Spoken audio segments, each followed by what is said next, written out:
महाराज जैसे ही मैं हंसने लगे हो, महात्माओं ने साफ दे दिया, दुष्ट कहीं के हमको देख करके हंस रहा है।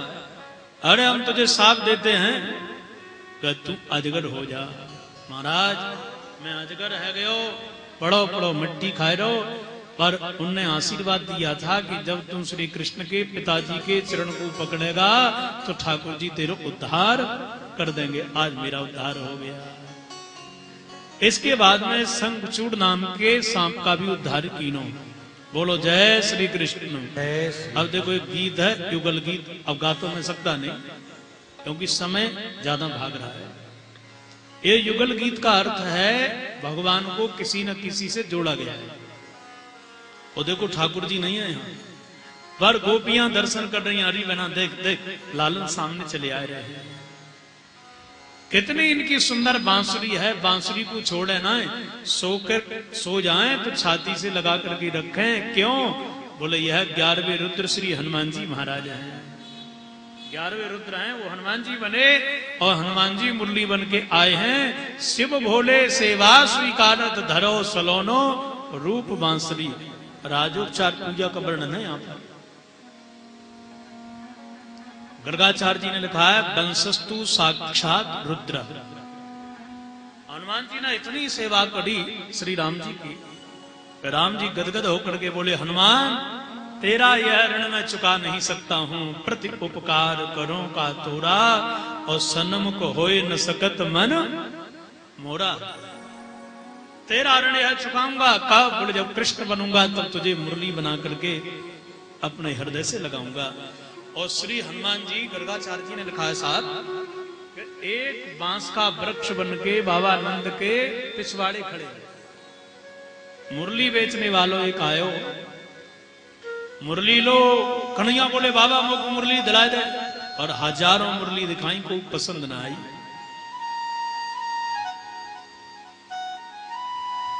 नंदजू दौड़े दौड़े गर्गाचार्य जी के यहाँ गए। वो कहा बाबा लाला को कोई मुरली पसंद ना आ रही, मैं क्या करूं?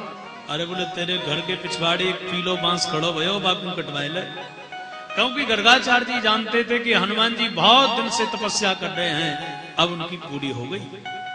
और जैसे ही बांस कटवा करके मुरली बनवाए करके नंदजू बोले कन्हैया तेरे ताई मुरली लेकर के आयो हूं। और जो मुरली को निहारा बाबा बाबा ये मुरली ना है मेरी जान है मेरे प्राण है। और मुरली को लेकर के हृदय से लगा लिया। इसलिए यह मुरली निशा ये हनुमान जी महाराज है। तो मुरली का संग और मुरली का नाद, ग्वालों का संग, मैया का संग एक न एक से जोड़ रहे गोपिका।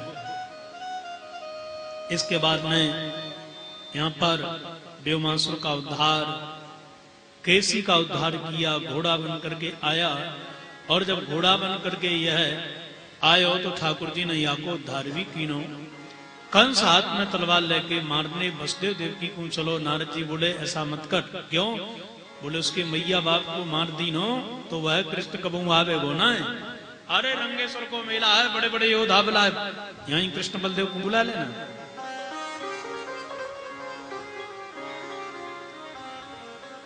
और तेरा कुबलिया पीठ नाम को हाथी का काम में आवेगो। बस दरवाजे पे लगाए थे ये बड़े बड़े योद्धा चाडूर मुष्टक। और देख मैया बाप के मोह के कारण वो आ भी जाएगा यहाँ। नारद जी बोले कंस शत्रु बलवान हो तो जाना कभी नहीं चाहिए, बुलाना चाहिए।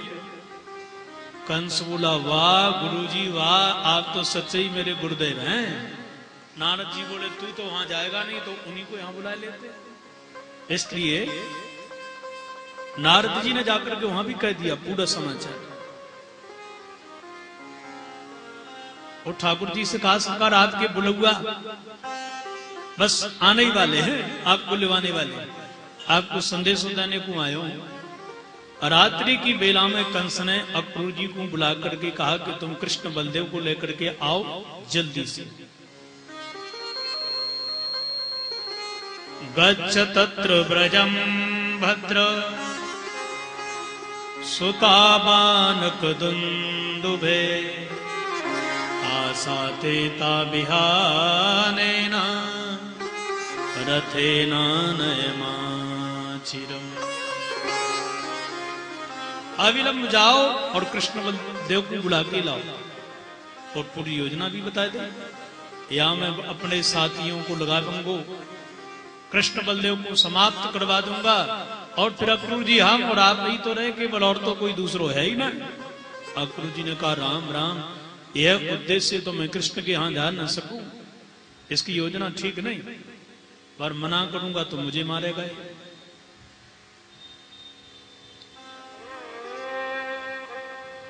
इसलिए रात्रि भर चिंतन करते करते प्रातः कालीन की बेला में रथ पर बैठ करके चिंतन कर रहे हैं।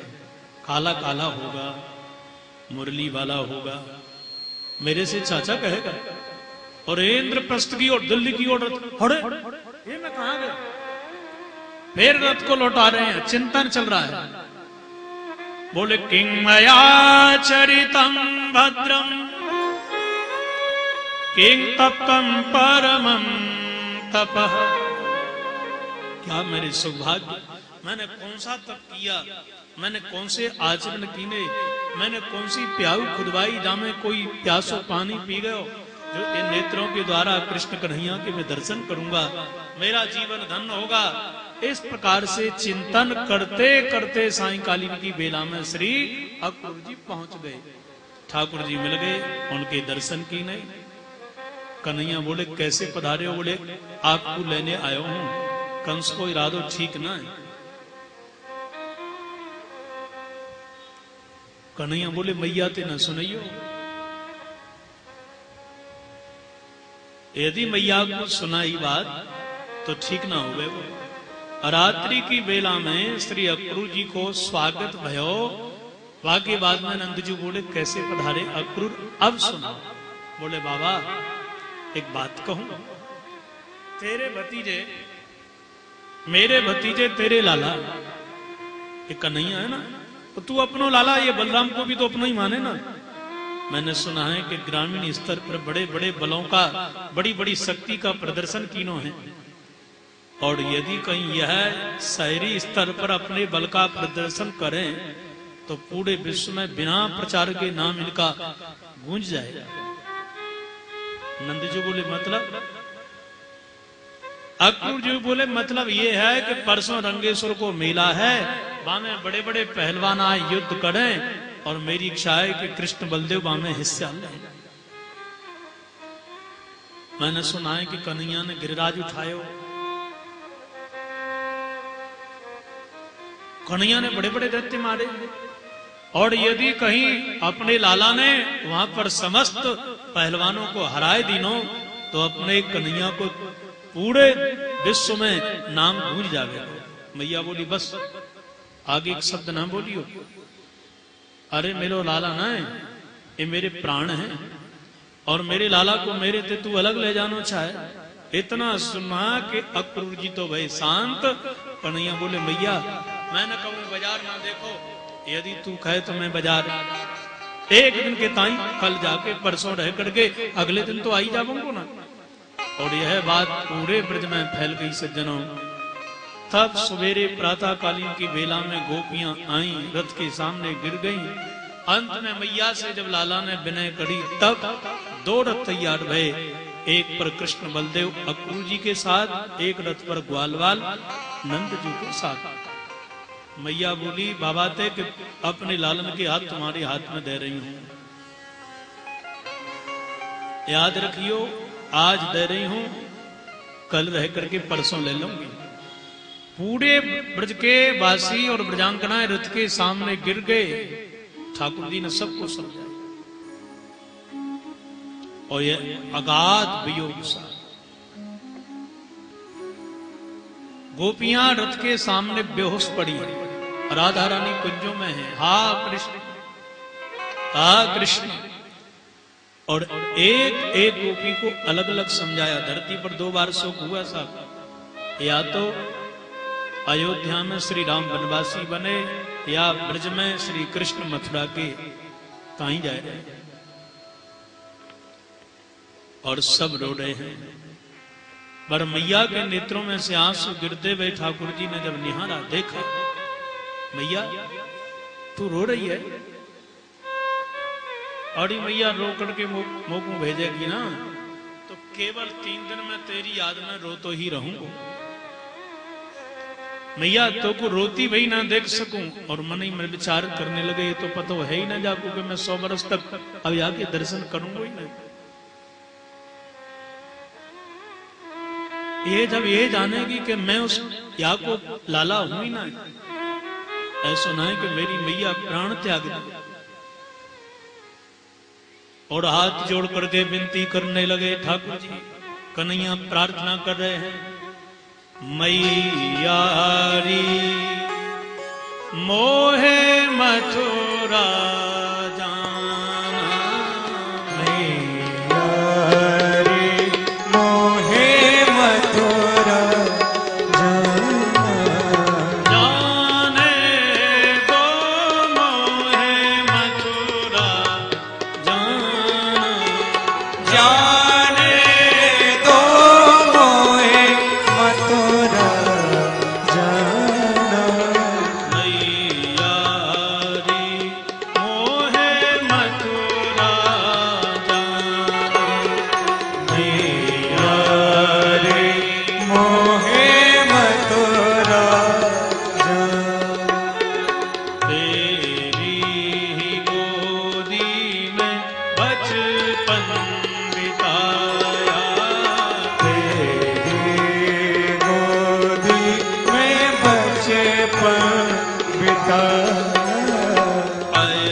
भी पिया और माखन खाया, भी पिया और माखन खाया, नेहा के नाते निभाने देना, नेहा के नाते निभाने देना, मैया री मोहे मथुरा जाना, मैया रे मोहे मथुरा जाना, मैया का प्यारा और बाबा का दुलारा, मैया का प्यारा और बाबा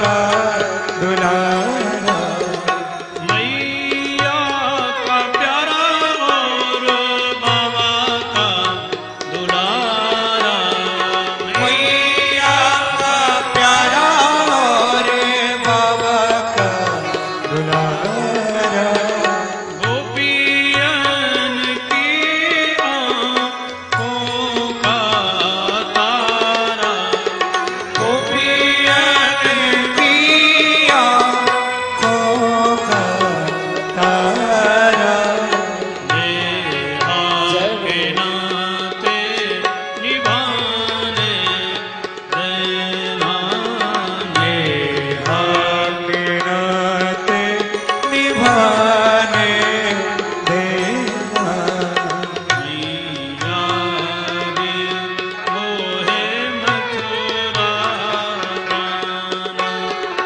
मैया रे मोहे मथुरा जाना, मोहे मथुरा जाना।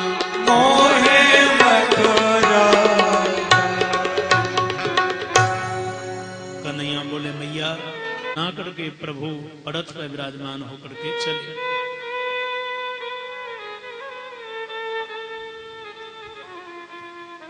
अंत में अक्रूर जी विचार करने लगे कि आप मुझे ब्रजवासी क्षमा करेंगे?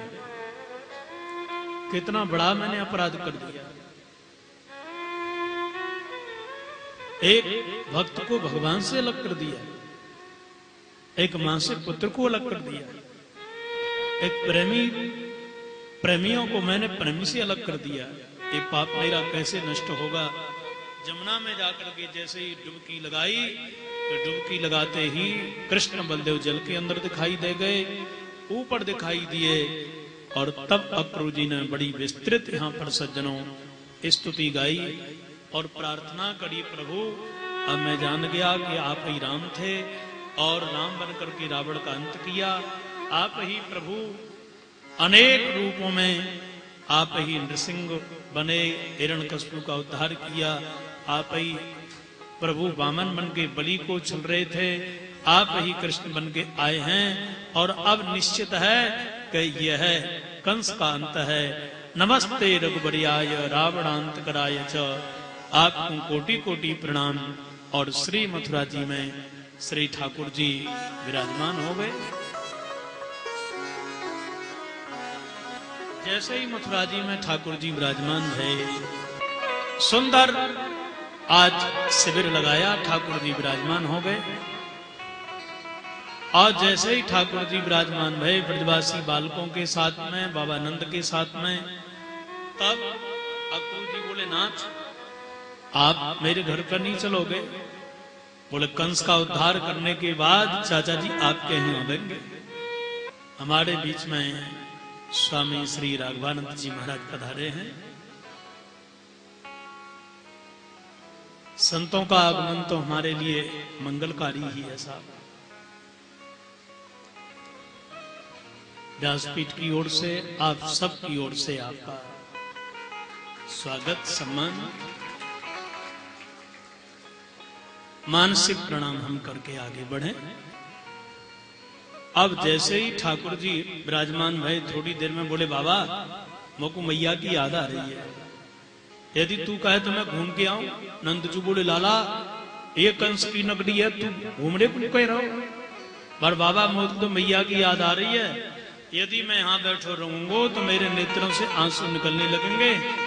तू कहे तो थोड़ो जमुना के किनारे मथुरा शहर में घूम करके आऊं। नंद जी बोले, बलराम हाँ बाबा, या लाला को लेकर के जा, घुमा करके तो आ। तो छोर जितने भी ग्वाल बाल थे सब मिल करके बोले, क्यों भैया हमका छोटे बाप के छोड़ा है का? अरे हम चलेंगे। अच्छा बोले, तुम आ जाओ भैया। और सब ग्वाल बाल मिल करके राजपथ से चले।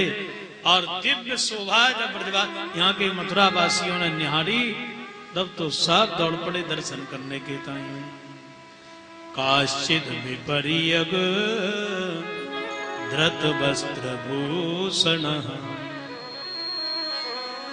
विस्मृत्य चैकम युगले स्वथा परा कृतैक पत्र श्रवणैक नूपुरा नान्त्वा द्वितीयं तो पराश्च लोचनम।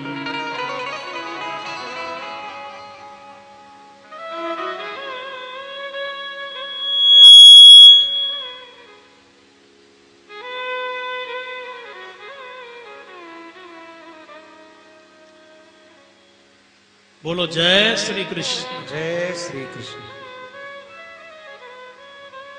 अब जैसे ही ठाकुर जी के आगमन को समाचार यहाँ की गोपियों को मिलो, एक दूसरे से आवाज सब सुनने लगी। अरे सुनती है का भयो? अरे 6 दिन की आयु में जाने पूतना को मारी, वही कृष्ण कन्हैया आयो है। साड़ी पहन रही है, आधी साड़ी पहनी, आधी तो खिस्सी चली जा रही है। वो दौड़ पड़ी, अरे सुने का भयो? अरे जाने गिरिराज पर्वत को उठाए लीनो, वही कृष्ण कन्हैया मुरली वाले आए हुए हैं। वह महाराज कृतैक पत्र श्रवणैक नूपुरा, बिछिया पहन रही थी, एक पैर में पहनो, दूसरे में पहनो ही ना, वो है दौड़ी। एक गोपी चिल्लाई, अरे सुनती है का भयो? अरे रास रचैया आयो कृष्ण कन्हैया।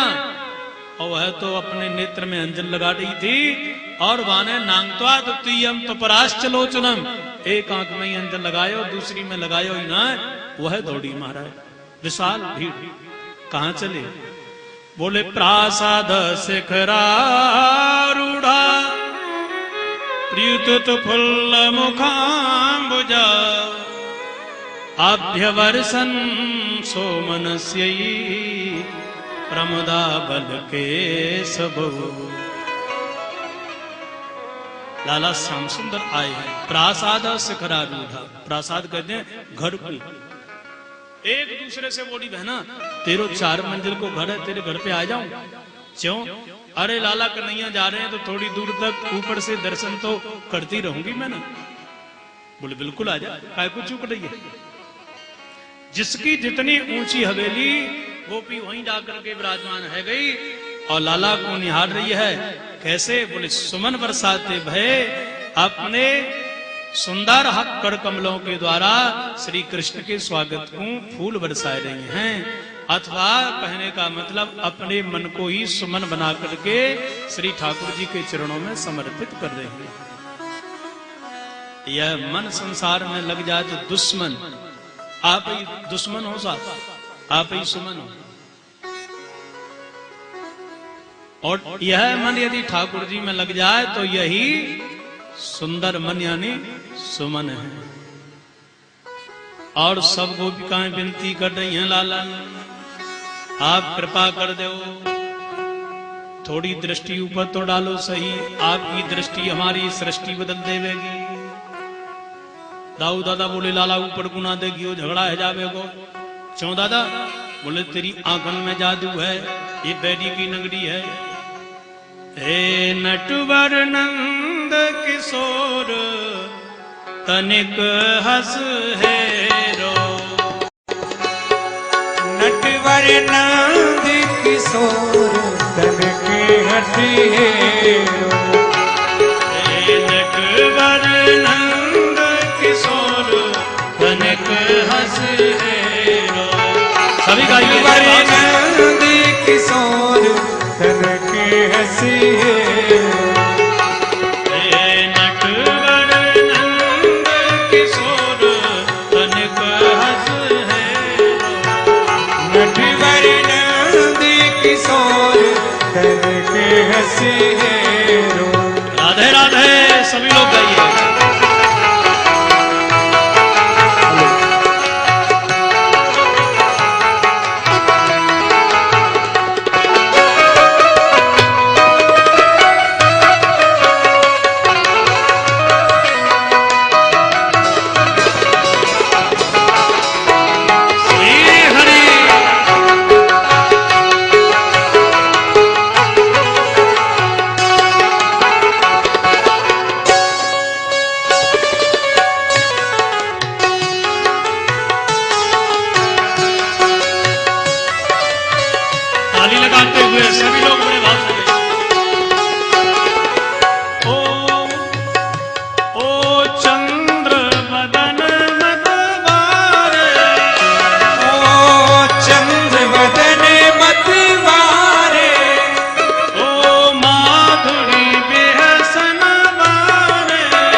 तन के हसी हेरो। हे नटवर नंद किशोर तनिक हंस हेरो। नटवर नंद किशोर तन के हसी हेरो। राधे राधे, ताली लगाते हुए।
दृष्टि डालो सामरे, हमारी तो सृष्टि ही बदल जाए। पर जैसे ही फूलन की वर्षा भई, ग्वाल बाल बोले रे कन्हैया फूल बरस रहे। कन्हैया बोले तो पत्थर बरसेंगे। कहा ना ना लाला, जो तेरी पहचान है यहाँ। कन्हैया बोले यहाँ के जो राजा हैं वो हमारे सगे मामा जी हैं। बोलो राधे राधे। अरे जोर से बोलो पीछे वाले भी। ग्वाल वाल बोले वाह भैया सगे मामा जी। हम बोले सगे ही है। अरे लाला तो अपनी ससुराल में, अपने बाप की ससुराल में जब जाए तो बन ठन के जाना चाहिए। फिर तूने पहले क्यों ना कही लाला, हम तेरे मामा के यहाँ जा रहे हैं तो लाला बढ़िया कपड़ा पहन करके तो आते ही सही। अरे हम तो गौवन को चरावे के ताई तेरे दरवाजे पे आए, तूने रथ में बैठा करके हमको मथुरा में लाके छोड़ दीनो। देख लाला, अब हमारी हंसी नहीं तेरी हंसी है। मतलब यह लाला थोड़े कपड़े दिला देना मार्केट से बढ़िया बाजार से। कन्हैया बोले पैसा से मिले, ऐसे मिलेगा। अच्छा और हमारे घर में हमने अपनी मैयन पे तो माखन खिलवाया हो के ना खिलवाया, चोरी करवाई के नहीं करवाई। हमने तो देख पैसा मांगेगा। देख लाला, जितने व्यापारी हैं इनते हाथ जोड़ के कहे कि जीवन में दान पुण्य कर लो, और ना दे तो बुढ़को गिरिराज जी वालों हाथ दिखाई दे ना। वही देख थान के दान कैसे गड्ढे होंगे। कन्हैया बोले दान है कि वर जोड़ी है। हाँ लाला वही सही। अब इतने में कपड़े धोने वाले महोदय जी सामने से आ रहे थे। 4 5 दाएं 5 बाएं पोटली सिर पे रखे हुए थे। बीच वाले पर तो छत्र लगो भयो है। और जैसे ही कृष्ण कन्हैया निहारने लगे, वाह कपड़े धोने वाले के ठाट बाट। बड़े भाव से बोले मामा जी राम राम। और उसने दृष्टि लगाई, पहचाने ना है। अरे जिनके कपड़े धोने को जा रहे हो वो हमारे सगे मामा जी हैं। तब एक पहचान गया कि हमारे सरकार का शत्रु यही है। कहो कहावत। अरे ना हम ये कह रहे मामा जी कि आप जिनके कपड़े धोने को जा रहे हो, थोड़े कपड़े पोटरी में से निकाल के हमारे मित्रन को दे दो दाएं बाएं बालन। देह्या वयो समचितानी अंग वासांसी चारहतो भविष्यति परम श्रेयो दातुस्ते नात्र संशया। ये कपड़े है ना आप जो लगे जा रहे हो, ये हमारे नव नूतन वाले उम्र वाले ग्वाल वालन के शरीर पर सुंदर लगेंगे। आपने यदि इनको वस्त्र पहनाए दीने थोड़ी देर के लिए आपको परम कल्याण होवेगो। आप तो ये बता दो कौन से घाट पे मिलोगे, भाई हम आ जाएंगे घूम घाम करके वस्त्र धुल करके प्रेस मार के मामा जी के यहाँ ले जाइयो। हमारा काम भी चल गयो तुम्हारो भी चल गयो।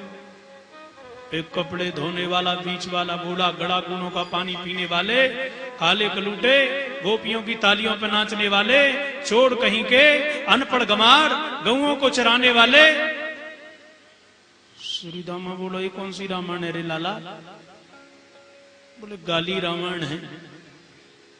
अब देख दादा ये गाली दे रहा हूं मैंने आते कही ना कि कपड़े दे दे ना देने तो मने कर देना, अरे गाली दे रहा हो कि ना दे रहा हो? तो दाऊ दादा बोले लाला बाबा ते बात मैं कर लूंगा तो फिर गिरिराज जी वालों हाथ दिखाई दे। सुखदेव जी कह रहे हैं ठाकुर जी को आ गयो क्रोध और रजकस्य कराग्रेण सिरा काया दपात्यत, ऐसे हथेली करी और जो हथेली कड़ी के गर्दन कट के नीचे कटा। जो 5 दाएं 5 बाएं पोटली वाले थे पोटली फेंक फेंक के बोले भागो प्राण बचाओ। जान बची तो लाखों पाए भैया, और पोटली छोड़ छोड़ के भागे। पूरे बाजार की महाराज रूपरेखा बदल गई। सब बोले खड़े है जा क्यों? बोले देखो ना ऐसा लगे छोड़ा की हाथ में तलवार फिटे। एक हथेले में गर्दन नीचे गिर गई क्या नहीं गिर गई? ये हाथ इतको मुड़ गयो तो यही दुर्दशा अपनी होगी। सो दुकानदार खड़े होकर के बोले तुमेव माता च पिता तुमेव बंधुश्च। भैया ऐसा लगे कंस की सत्ता गई तो बोले छोड़ा की आई, अब आई के बस गुलाम बन जाओ। बोलो कृष्ण कन्हैया लाल की जय। जयकारो गुनने लगो भैया। थालियन में बढ़िया रोटी चावल फूलन की माला स्वागत की सामग्री। भैया सच्चे व्यापारी वह हैं जो आगामी सत्ता को भांप करके उसी के गीत गाने लगे हैं। व्यापारी बड़े जल्दी पहचानते हैं सत्ता कौन की आ रही है। भाई के गले में 100 रुपया की माला। जो हारने वाले हैं बोले उतरी भाई लेकर के आओ पीछे से भाई, ये किसी काम के नहीं। बोलो राधे राधे।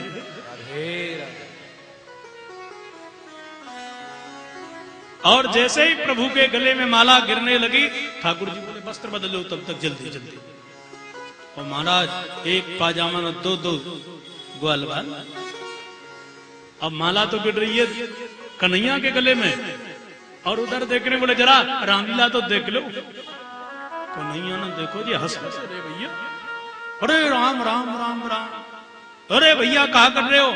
ग्वाल बाल बोले तो कन्हैया कहा करे? बोले एक में एक पजामा पहन करके अचकन ऊपर से पहनिया। वो तो बड़े बड़े योद्धाओं की थी साहब, और छोटे छोटे ग्वाल बाल ऊपर मुंडी मुंडी चमकने लगी।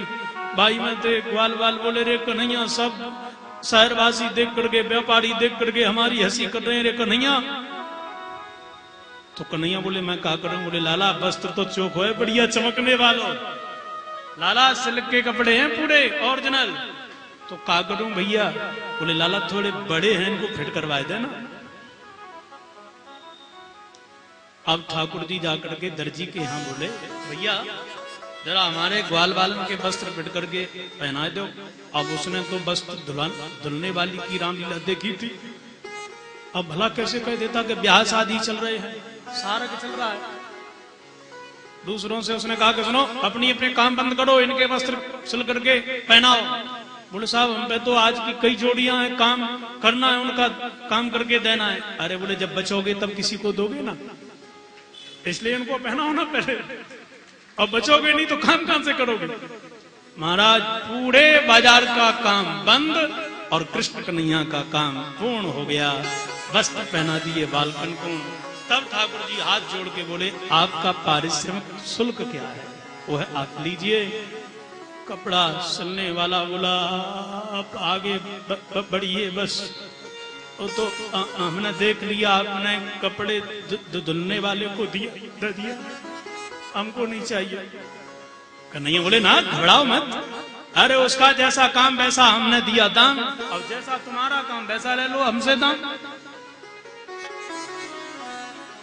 बोले तो सरकार देना चाहते हो तो भक्ति दीजिएगा। भगवान बोले वह तो मिलेगी ही, पर हम तुमको आशीर्वाद देते हैं आने वाले कलयुग में तुम चकाचक फलोगे फूलोगे। अब देखो दर्जी कैसे फल फूल रहे हैं भैया, फल फूल रहे हैं क्या नहीं। और प्राय आपको धार्मिक मिलेंगे, प्राय। आगे सुदामा नाम के माली से माला पहनवाई और आगे बढ़े, माथे पे चंदन कुब्जा से लगवायो और पूछा आपका परिचय क्या है पहले। बोले दास्यस्महं सुंदर कंस संविता त्रिवक्र नामा ह्यनुलेप कर्मणि मदभावितम भोजपते दति प्रियम बिना युवाम कुल तमस्तद रहती। महाराज मेरा नाम त्रिवक्रा है, कुब्जा मोकू कहें, कंस के माथे पर घिसके चंदन लगाऊं, पर यह बात सत्य है कि आपके सिवा इस चंदन का उत्तराधिकारी कोई है नहीं, आप कहें तो मैं लगाऊं। कन्हैया बोले 3 जगह से टेढ़ियो फिर भी हम सुंदरी कह रहे हैं, यही कारण तो कह रहे हैं। चंदन लगाया, प्रभु ने विचार किया इसको मैं दूं क्या। एक फूल यदि अर्पण करोगे तो 1000 फूलों की माला बनवा करके तुम्हारे गले में मैं पहनवाऊंगा। अर्पण तो करो। टीका पर एक चावल का टुकड़ा लगाओगे तो बढ़िया खीर कटोरी की कटोरी में खिलवाऊंगा, पर फिर भी साहब हम तैयार नहीं हैं। बोलो जय श्री कृष्ण। जय श्री कृष्ण। अंत तो गत्वा त्रिवक्रा जान करके दोनों चरणों को एक चरण से दबाया और थोड़ी में जो झटका मारा सीधी हो गई, पटका पकड़ दिया। ग्वाल बाल बोले रे कन्हैया ये वृंदावन ने कौन सी रासलीला कर रहे हो, है आगे बढ़। भगवान ने कहा तुम्हारी इच्छा पूरी करेंगे आगे चल करके। और प्रभु आगे धनुष को उठाया, प्रत्यंचा चढ़ाई, टूट गया। सब सैनिक दौड़ पड़े, पर प्रभु ने सबको परास्त किया। यह परशुराम जी के द्वारा कंस को दिया हुआ धनुष था। कंस को सूचना मिली, समझ गया। मेरे गुरुदेव परशुराम ने कहा था यह धनुष कोई तोड़ नहीं सकता, जो तोड़ेगा वो तुझे छोड़ नहीं सकता। हमारे भी जीवन की गारंटी खत्म। रात्रि में दुस्वप्न होने लगे साहब, बड़ा विस्तार है कथा। प्रातः कालीन बेला में अब ठाकुर जी जा रहे हैं, मल्लयुद्ध होने वाला है। बाबा नंद तो जाकर के पहले नंबर की कुर्सी पे डटे भये हैं राजसभा में। अब जैसे ही कन्हैया गए, कंस ने कुबल्यापीठ नाम के हाथी को सुरापान करवा के दरवाजे पे खड़ो कर दिया। कन्हैया जाके बोले मामा जी राम राम। वो महावत्ते भी मामा जी लगे रिश्ते में भाई। अरे मामा जी राम राम, जरा हाथी को हटाइयो, पर वो हटावे ही नहीं। अरे जरा हाथी को हटाओ। अम्बस्ताम्बस्त मार्गम नौ देह पक्राममाचिरम नोचेत सकुंजरम त्वाद्य नयामि यम साधनम। दाऊ दादा बोले लाला 1 घंटे तो दो, तू प्रार्थना कर रहो, स्तुति गा रहो, पर तो सुनी ना रहो। पर सज्जनों हाथी को सुरापान करवा करके महावत ने स्वयं सुरापान कर रखी है। कंस का आदेश है जैसे ही कृष्ण बलदेव आए दबा देना।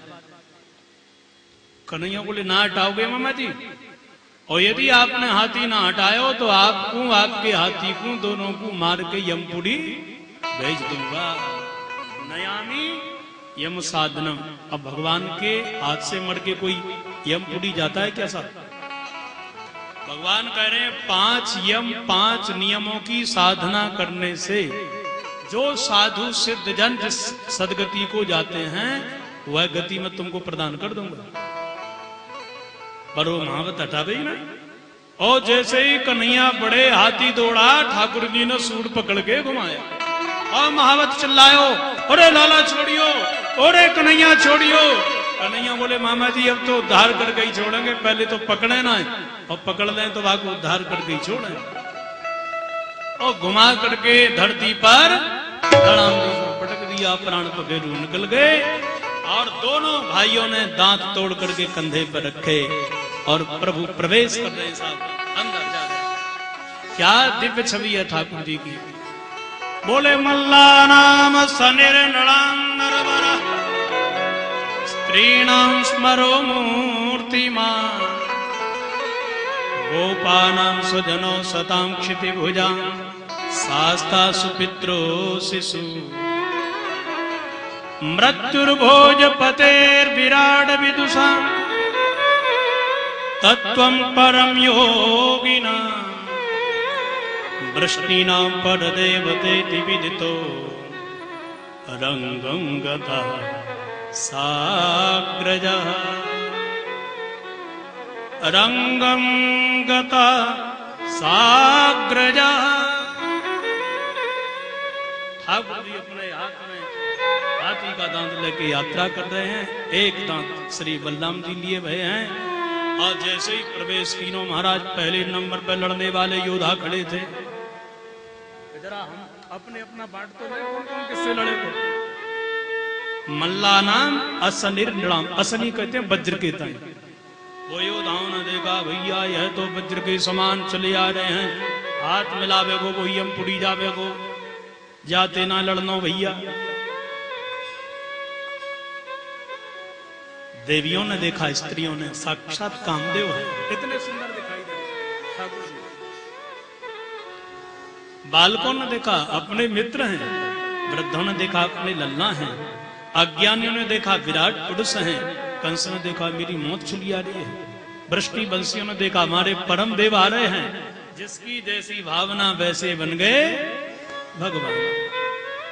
जागी रही भावना जैसे, जागी रही भावना जैसे, जागी रही भावना जैसी, जागी रही भावना जैसी, प्रभु मूरत तिन देखी तैसी, प्रभु मूरत तिन देखी तैसी, जागी रही, जागी रही, जागी रही जिसकी जैसी भावना वैसे बन गए भगवान। और जैसे ही आगे बढ़े सोई महाराज डट के आगे सामने योद्धा पहलवान को नहीं बोले आप, हमको चाड़ू कहते हैं, ये हमारे साथी हैं, इनका नाम है मुष्टक जी। ठाकुर जी बोले काय को आए हो सामने भैया? अरे बोले जरा हमसे दो दो हाथ करो। आगे कहां जा रहे हो? बोले मामा जी से मिलने के ताई जा रहे हैं। तो जरा दो दो हाथ करिए, बिना लड़े आप आगे बढ़ नहीं सकोगे। कन्हैया बोले लाज शर्म बची के सब बेच खाई। चाणू बोला मतलब? अरे भैया तुम बड़े बड़े पहलवान, हम छोटे छोटे बालक, एक कैसो मेल जोल है भैया। चपरासी से चुनाव प्रधानमंत्री लड़ा, ऐसा हो सकता है क्या? अच्छा तो तुम बालक हो? बड़े हाँ हैं तो भैया बालक ही तीसरे। यदि बालक हो तो पूतना 6 दिन में 6वें दिन किसने मारी? 6 दिन की आयु में। बालक हो तो काली को मार के किसने भगाया? बालक हो तो गिरिराज कैसे उठाए हो? बलराम जी बोले लाला ये तो अपनी पूरी की पूरी कर्म कुंडली जाने, अब लाला मैया को दूध ले जाए ना। तो कन्हैया बोले ऐसी बात है तो तू आजा मोते लड़ाई ले। फिर बचे मुष्टिक जी सो बलराम जी बोले भैया तू इतकू आजा। और जो लड़ाई प्रारंभ भई नंद जी बोले हे भगवान ये तो घोर कलयुग आ गया हो।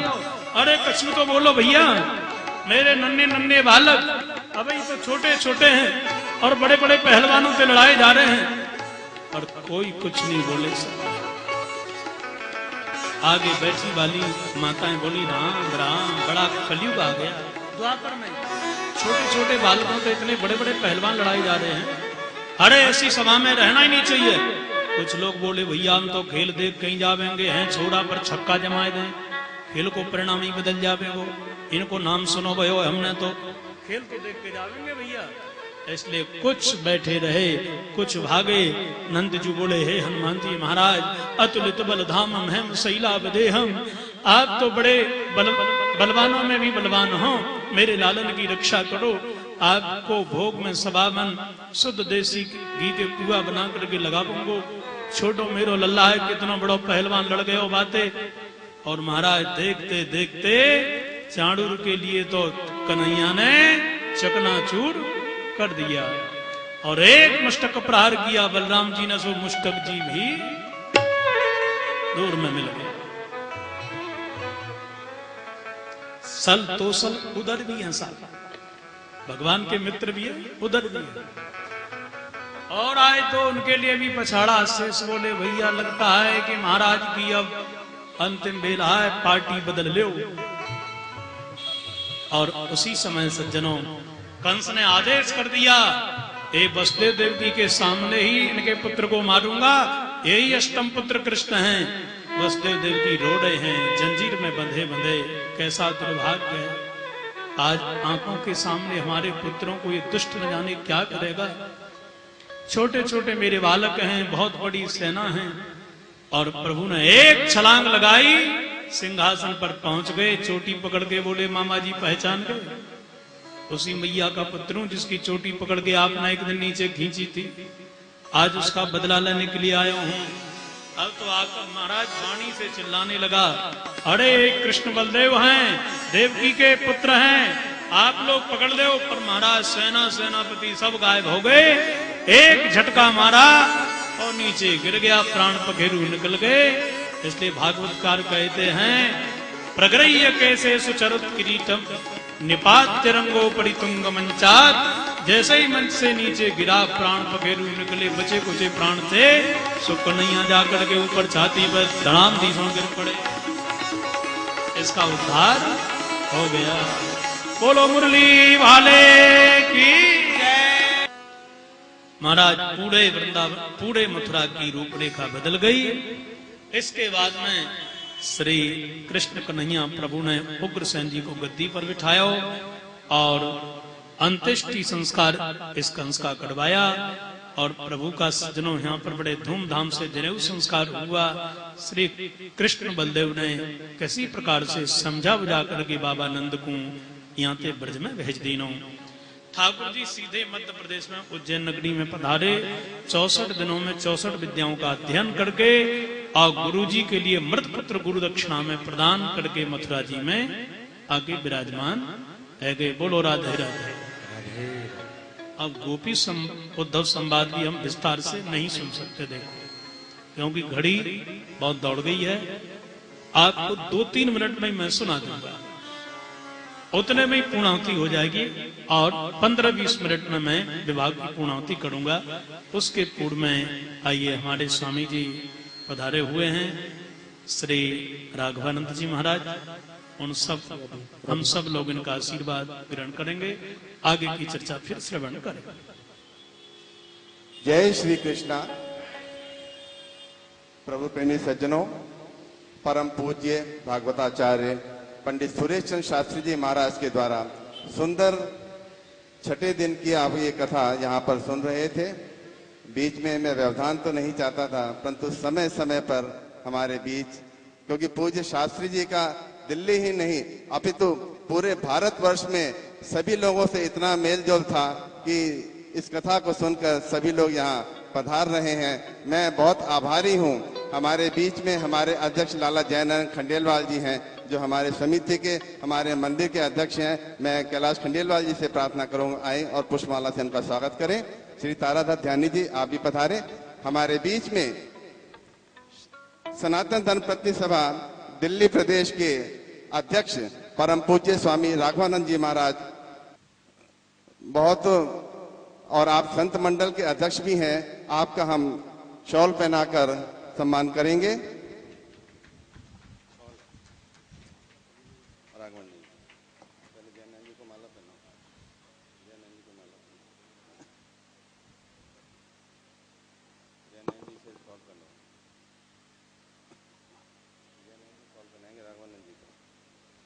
हमारे बीच में भूषणलाल पराशर जी पधारे हैं, जो कार्याध्यक्ष हैं श्री सनातन धर्म पत्नी सभा के। हम आपका भी सम्मान करते हैं। श्री मनोहरलाल बुद्धिराजा जी आप महामंत्री हैं, और श्री ब्रिजमोहन सेठी जी आप संगठन मंत्री हैं। हम आप सभी का बहुत हार्दिक अभिनंदन करते हैं। समय अधिक नहीं लेना चाहिए और मर्यादा भी नहीं है बीच में प्रसंग को रोका जाए, परंतु महाराज श्री और पराशर जी को जाना था, इसलिए मैंने क्षमा मांगते हुए महाराज श्री से पुनः प्रार्थना करूंगा कि आप अपना कथा का क्रम जारी रखें। जय श्री कृष्ण। आज 3 महीने के बाद में सज्जनों श्री ठाकुर जी को ब्रजवासियों की याद आई, और वह भी इसलिए ब्रज के ग्रंथों को देखें तो मैया देवकी ने अपने हाथों के द्वारा भोजन तैयार किया और विचार किया ऐसा भोजन अपने हाथों से बनाऊं जो मेरे लाला को प्रिय लगे। पर जसोदा मैया से पता चलो है कि लाला को माखन मिश्री अति प्रिय है, तो माखन मिश्री की कटोरी तो सजा के रखी है। पहली बार प्रभु बैठे और मैया पहली बार खिला रही है, और जैसे ही प्रभु ने एक ग्रास लेकर के अपने होठों तक लेकर के आए, दृष्टि माखन मिश्री पर पड़ी कि वो हाथ का ग्रास हाथ में ही रह गया। नेत्रों से आंसू की धारा लग पड़ी। अब भोजन नहीं कर सकते, एकांत में जाकर के अश्रु प्रभावित कर रहे हैं, बहा रहे हैं। मैया रो रही है कि मैं ऐसी अभागी, मेरे हाथ का बना हुआ भोजन मेरे कृष्ण नहीं पाया। कितने वर्षों के बाद मेरा लाला मेरे सामने आया तो मैंने एक वात्सल स्नेह से बनाया, पर वह प्रसाद मेरा कृष्ण पा नहीं सका। और एकांत में मेरे प्रभु रो रहे। उद्धव जी ने यह देखा, वृष्णि नाम प्रवरो मंत्री,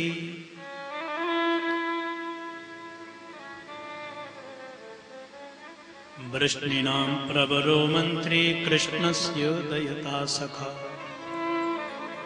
शिष्यो बृहस्पते साक्षात् उद्धवो बुद्धि सत्तम। जो प्रधानमंत्री हैं, वृष्णि वंशियों के, कृष्ण के सखा हैं, बुद्धि में उत्तम हैं, ऐसे उद्धव जी ने जब रोते कृष्ण को निहारा तब अचंभे में पड़ गए। कृष्ण क्या यहाँ के किसी कर्मचारी ने, किसी सेवक ने, किसी व्यक्ति ने आपको दिल दुखायो, आपको कोई अपशब्द बोले, क्या आपको काऊ ने अपमान कीनो है? कन्हैया बोले नहीं, तो फिर आपकी आंखों में आंसू। रोने वाला तो जीव है, ब्रह्म नहीं। क्या बात पड़ गई? कन्हैया बोले उद्धव मैं रो नहीं रहा हूं, जो मेरी मैया, जो मेरे ब्रजवासी, जो मेरे बाबा, मेरी गौएं, मेरी गोपियां, मेरी राधे, जो मेरे हृदय में बैठे थे ना छुपे, वो आज नेत्रों से निकल पड़े हैं। आज उनकी याद आ रही है। मेरी इच्छा है तो एक बार मेरे कहने से बस वृंदावन ब्रज में चलो जाए, कहीं मेरी मैया जमुना में डूब के मर न जाए, कहीं मेरी ब्रजांगनाएं मेरे वियोग में प्राण न त्याग दें। नहीं, मैं कहीं का नहीं रहूंगा। गच्छोद्धव ब्रजम सौम्य पित्रोर्नौ प्रीतिमावह,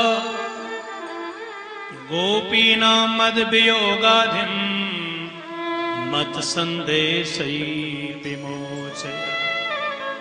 एक बार मेरे कहने से बस मेरी ब्रज की गोपी, मेरी मैया, मेरे बाबा को समझा के आ, बस वो मेरे वियोग में कहीं प्राण न त्याग दें। उद्धव एक बार मेरी बात उनके कानों के माध्यम से हृदय तक भेज करके आना,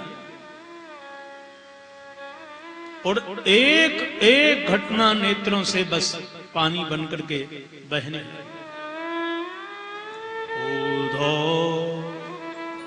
मोहे ब्रज बिसरत नाही, मोहे ब्रज बिसरत वह कदम की छैया जो ग्वालन के हाथ में हाथ डाल के मैं नाच तो, वह ब्रज की सुंदर यमुना की धारा, एक एक घाट की याद आने लगी। स्नान करने में जातो बाबा मुझको पकड़ के लातो, एक एक तरंग में, एक एक लहर में बस वह याद प्रवेश कर गई। एक एक गौवन की, वह गिरिराज की, वह ब्रजवासियों की याद ऐसी बही कि बस स्वयं प्रभु श्री कृष्ण अब आंखों से आंसू बहा गए। उद्धव जी बोले बस बस अब लाला आगे नहीं रोइयो, अब ही जा रहा हूं, शाम तक गोपियन को, मैया को, बाबा को समझा करके आऊंगा, और मैं तेरे ताई वचन दे रहा हूं कि एक भी ब्रजवासी तेरे वियोग में प्राण नहीं देगा।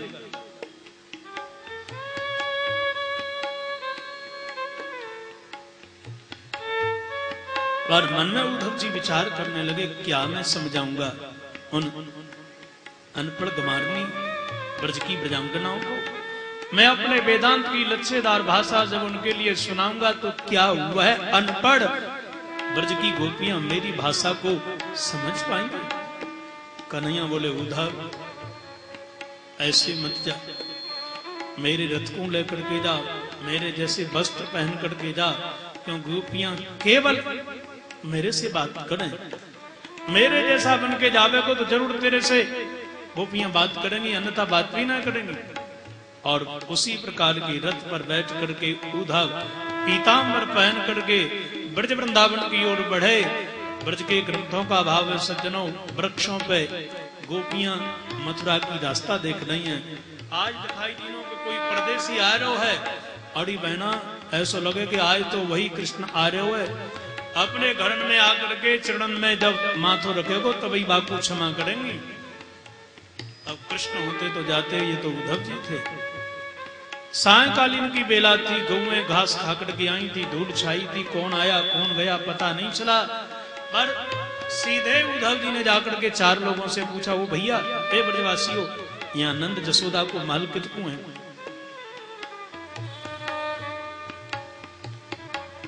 यह ब्रजवासी बोले, भैया परदेसी, ये गरम गरम जल की धारा देख रहे हो ना तुम, जाके घर से निकल रही हो, भाई के घर में जाके घुस जा।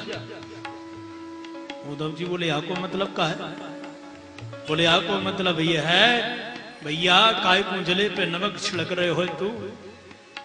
एक बाबा नंद मैया जसोदा दोनों भागे हैं, उनके लाला भयो कृष्ण, तेरे जैसो एक को आयो बाको नामक क्रूर हतो, बहका करके ले गयो, भाई दंते वो दोनों रो रहे हैं, बस उन्हीं के आंसू आ रहे हैं, जले पे नमक मत छिड़क भैया, आगे बढ़। उद्धव जी का आधा ज्ञान शान ऐसा भी हो, पर दरवाजे पर जाकर के जैसे ही आवाज लगाई, मैया ओ मैया, लाला जैसी आवाज सुनी, दौड़ पड़ी। मैंने तो कही कि मेरो लाला मेरे बिना रह न सके, पर जैसे ही दरवाजा खोला वहां तो उद्धव खड़े थे, आ जाओ ना आए हो। उद्धव जी के ताई भोजन खिलायो, स्वागत कीनो। उस स्वागत करने के बाद में रात्रि की वेला में श्री उद्धव जी के सामने बाबा नंद और जसोदा मैया बैठे, और एक शब्द भी कृष्ण के नाम का नहीं है, क्योंकि नंदजू जानते हैं मैंने यदि कृष्ण का नाम छेड़ा तो चर्चा करना मुश्किल हो जाएगा, इसलिए उद्धव वो मेरा मित्र है ना बसदेव, वो ठीक है ना, बड़ो कष्ट वाने झेलो, कितना वाको जीवन दुख में व्यतीत भयो, आप बाकी दिन अच्छे आए गए। और चर्चा करते करते उसी कृष्ण के ऊपर आए गए। अच्छा एक बात कहूं, वो बसदेव उसका पुत्र मिल गया। उद्धव लोग कहते हैं कि मेरे कृष्ण ने कंस को मारा, मेरे कृष्ण के चरण के नीचे यदि कोई चींटी आ जाती तो बड़े चीख चिल्ला के कहते तो बाबा बाबा चींटी आ गई। एक चींटी के दबने से इतनो चीखो चिल्लावे वो कंस को बड़े बड़े दैत्यों को का मार सके ना। भाई सभा में मैं बैठो भयो और मैंने देखो कि कंस नीचे गिरो, गिर के मर गयो, लोग कहें कि मेरे कृष्ण ने मारो। अरे कृष्ण काऊ को क्यों मारे? वो सत्यता तो है कि अपने कर्मों के प्रभाव से ही लोग मरे, अपने कर्मों के कारण, दुष्ट कर्मों के कारण लोग मरते हैं। साधु लोग अपनी साधुता के कारण अभय प्राप्त करते हैं, दुष्ट अपनी दुष्टता के कारण वह भय प्राप्त करते हैं। दिष्ट्या कंसो हता पापा सानुगास्वेन पाप्मना साधूनां धर्मशीलानां यदूनां द्वेष्टियः सदा। तो कंस अपने पाप से मरा, कृष्ण ने नहीं मारा। अच्छा, उधर एक बात कहूं, सत्यता तो यह है कि वो कृष्ण की याद बड़ी जोड़ की आए। गऊओं को दूध निकालने को जाऊं तो जैसे ही मैं खिरकों में पहुंचूं, गऊं आंसू बहा करके मानो मेरे ते कहें, अरे पापी दुष्ट, हमारे कृष्ण को कहां छोड़ के आयो? वह घास नहीं खाती, मेरे हाथ का डाला हुआ। प्रत्येक गोपी कहे कि जसोदा ने तेरे हाथ में कृष्ण को हाथ दीनो, तू कहां लाला को छोड़ के आयो? मैया बाकी यही कहे, ये जसोदा, मैंने तो लाला को हाथ तुम्हारे हाथन में दीनो, तुम कहां छोड़ करके आए हो? मैं बार बार कहूं कि वो तेरो लाला है ना, पर ये कहे कि एक बार कृष्ण मोते कह दे, भाई दिल जमुना में डूब करके अपने प्राणों की बस आहुति प्रदान कर दो। एक एक जमुना की लहर में वह कृष्ण नजर आए। उद्धव वह गिरिराज की जब छोटी निहारूं तो फूट फूट के रोने लगूं। मेरे कृष्ण ने गिरिराज उठायो, ब्रजवासी सब जयकारो लगाए रहे, मैं परम प्रसन्न। मेरे लाला ने गिरिराज पर्वत उठायो, पर मोको ये पतो ना कि जो मेरो लाला है ही ना, अब बस बिना उसके रहो न जावे। क्या वह कृष्ण हमारी याद करता है क्या? उद्धव जी बोले, बाबा आज तुम दोनों को याद करके तुम्हारो कृष्ण रो रहे हो। भाई ने मोको भेजो है, तुम्हारे बिना उसकी नींद, उसकी भूख चली गई है। इतना सुनते ही तो फूट फूट के बाबा नंद जसोदा रोने लगे। निश्चित रूप से देवकी ने कोई बाकी रख रखाव में कमी छोड़ी होगी। मेरे यहां जब तक रहो, बाकी आंखन में मैंने आंसू ना देखे, कोई ना कोई कमी तो देवकी ने कीनी होगी। और इस प्रकार याद करते करते सज्जनों श्री नंद बाबा और जसोदा ने मानो दूसरी जमुना बहा दी। उद्धव जी देखते रहे, वाह ऐसा प्रेम।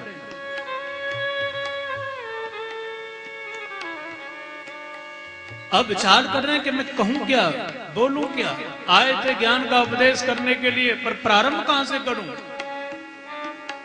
और श्री पढ़ोते भय नंद जसोदा के सामने उद्धव जी अवरुद्ध कंठ से बोले, हे नंद बाबा, हे जसोदा मैया, सत्यता तो यह है कि तुम्हारे जैसा जगत में वंदनीय कोई है नहीं। युवाम श्लाघ्य तमौनूनम देहि नामिह मानदा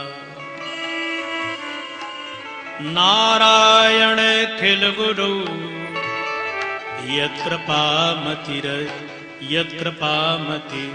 रीदृसी।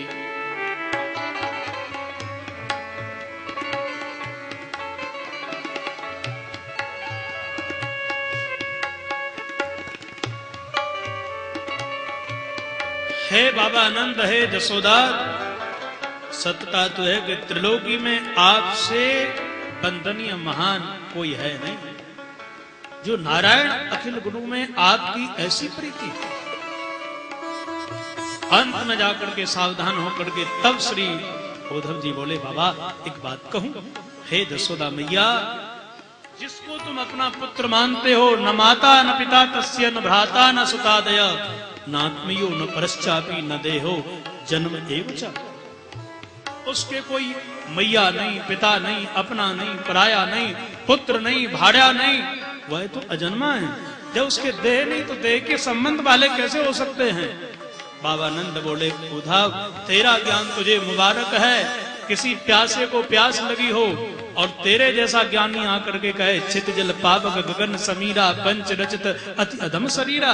अरे जब तक तुम्हारे प्राण हैं तब तक तुम्हारे अंदर ये जल तत्व, पृथ्वी तत्व, आकाश तत्व ये सब निवास करते।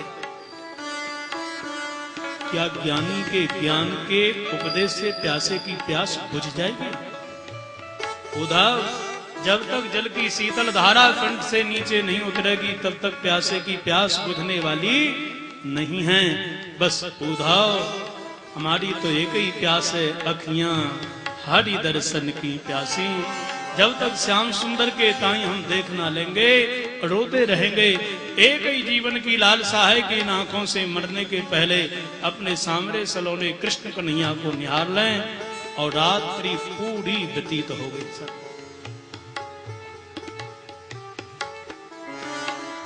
प्रातःकालीन की बेला हो गई। उद्धव जी जमुना नहाने को चल पड़े और जैसे ही उद्धव जी जमुना नहाने को गए लौट के आ रहे थे कि गोपियां अपने अपने दरवाजे पर बैठी हैं। उद्धव जी को निहारा, देखा, तब एक गोपी बोली, बहना ऐसा लगता है उसी का रथ, उसी जैसे वस्त्र हैं, लगता है कि वो कृष्ण का नहीं आ गए हो। दूसरी गोपी बोली, वो नहीं ना, यदि कृष्ण होता तो हरि बिरजा, हरि अंबरा, हरि ललिता विशाखा ऐसी आवाज तो लगाता ही। इसलिए यह कृष्ण नहीं है, पर हां ऐसा लगता है कि यह कृष्ण का चेला जरूर है, ये निश्चित रूप से।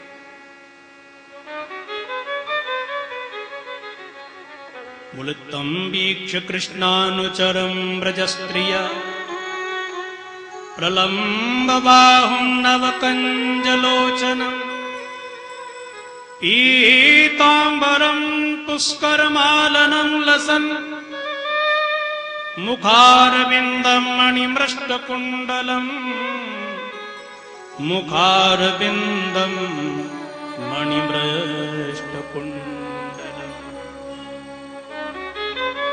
अड़ी जाकी लंबी लंबी बाहु, जाकी बड़ी बड़ी आंखें, कुंडल पहने हुए हैं, लगता है कि वो कृष्ण नहीं प्रभा को चेला है। और निकट में आकर के उद्धव से परिचय पूछा। उद्धव जी बोले, मैं कृष्ण का मित्र हूं।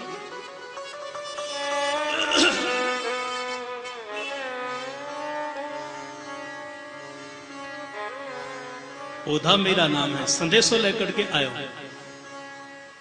गोपियों ने, नंददास जी लिखते हैं, सज्जनों, जिस अंग से पसीना पहुंचती थी वो वस्त्र बिछा दिया, उद्धव जी को बिठा दिया। और वह प्रेम की तरंग जब नीचे से गई तो वह ज्ञानी थे, वो धीरे धीरे प्रेम की भाषा में प्रवेश करने लगे। और वह गोपी कृष्ण को याद करके बस डूबने लगी। एक घोड़ा आया, उसने जैसे भिन्न भिन्न कड़ी, सब गोपियों ने मिलकर के गीत गाया, भ्रमर गीत। ये बड़ा सुंदर गीत है। और उद्धव जी 7 महीने यहां रहे। 7 महीने रह करके सत्संग करके गोपियों के साथ में अब ज्ञानी नहीं प्रेमी बन गए। और रसज्ञ बन करके यहाँ से सब पूरे ब्रजवासियों से मिल करके, और भागवत में नहीं लिखा, गर्ग संहिता में लिखा है, रोते बिलखते ब्रजवासियों से उद्धव जी बोले, हे ब्रजवासियों, मैं कृष्ण की सौगंध खा के कहता हूं कि अविलंब तुम्हारे लिए मिलाऊंगा। और उद्धव जी यहां से गए, कदली वन में कृष्ण को लेकर के आए। ब्रजवासी मिले और पुनः जाने लगे, तब ब्रजवासी बेहोश हो गए। तो कन्हैया बोले, आप लोगों को हर महीने दर्शन देने के लिए ब्रज वृंदावन में आया करूंगा, हर अमावस्या को तुम मेरे दर्शन करना। आज भी ब्रजवासी बिहारी जी के दर्शन अमावस्या के दिन करने को आते हैं। ऐसा गर्गाचार्य जी ने लिखा है, भागवत जी में नहीं है, एक विस्तृत प्रसंग है, इसलिए हम संक्षिप्त ही प्रणाम करते हैं। बोलो जय श्री कृष्ण। जय श्री कृष्ण। इसके बाद में आक्रमण किया जरासंध ने, भगवान ने इसको परास्त किया। 18वीं बार आया। काल्यवन उससे पहले ही आ गया, क्योंकि जरासंध ने इसको शरण दे रखी थी। और भगवान ने भाग करके मुचकुंद को दर्शन दिए, काल्यवन को जलवा दिया। सीधे यहाँ से ठाकुर जी द्वारका का निर्माण करके द्वारका जी में पहुंच गए। राक्षस जी के द्वारा रुक्मणी जी के साथ प्रभु का अब विवाह सुसंपन्न हो रहा है। तो थोड़ा सा 2 मिनट का विराम। यद्यपि ये बहुत बड़ा भागवत अपराध होता है कि कथा में अवरुद्धता न हो, पर थोड़ा सा हम समय ले रहे हैं। और हमारे आदरणीय श्री रविंद्र, मैं माफी मांगता हूँ विलंब, इसमें बीच में जो डिस्टरबेंस हो रही है। मैं पंडित जी को कह रहा था, शास्त्री जी को, कि आप रुकवाइए मत, लेकिन शास्त्री जी का आग्रह था कि केवल 1 मिनट के लिए आप घोषणा जरूर कर जाएं। नहीं, तो आज इस भागवत कथा के अंदर सभी जो करोलबाग के लोग यहाँ बैठे हुए हैं, सबसे पहले तो परम पूजनीय पंडित जी जो भागवत कथा कर रहे हैं, इतना सुंदर यहाँ पर इस समय वक्तव्य व्यक्त कर रहे हैं, कृष्ण लीला का पाठ पढ़ा रहे हैं, तो मैं उसमें बीच में विलंब ना करता हुआ केवल एक ही बात की जानकारी आपके बीच में देना चाहता हूं कि आदरणीय गणेश शास्त्री जी के नाम से इस चौक का नाम जो है अगले सोमवार को उस चौक का नाम नगर निगम के द्वारा रख दिया गया है। उसकी घोषणा विधिवत करने के लिए मैं यहाँ पर आया हूं। मैं इनको कह रहा था कल कर लूंगा, लेकिन इन्होंने कहा नहीं, आज करके जाइए। सोमवार को स्वर्गीय गणेश शास्त्री जी के नाम से अजमल का चौक का नामकरण जो है वो गणेश शास्त्री जी के नाम से एमसीडी ने रख दिया है। सोमवार को उसकी विधिवत उद्घाटन किया जाएगा उसका। और उन्होंने पूरा जीवन हम करोलबाग के लोगों के लिए दिया है, आपके और हमारे लिए दिया है। एक एक बच्चा और एक एक बुजुर्ग से लेकर बच्चों तक करोलबाग का हर वासी उनका ऋणी है और ऋणी रहेगा। ये नगर निगम की उनके श्रद्धेय चरणों के अंदर श्रद्धांजलि अर्पित करते हुए मैं इसकी घोषणा करता हूं। बहुत बहुत धन्यवाद।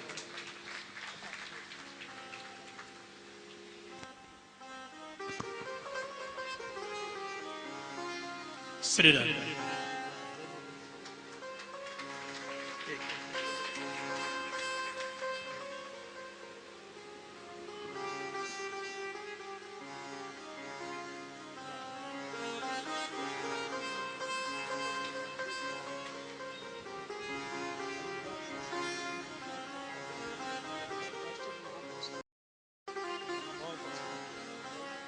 ठाकुर जी को ब्याह है रहो, ठीक है ना, अब चुप ना रही हो।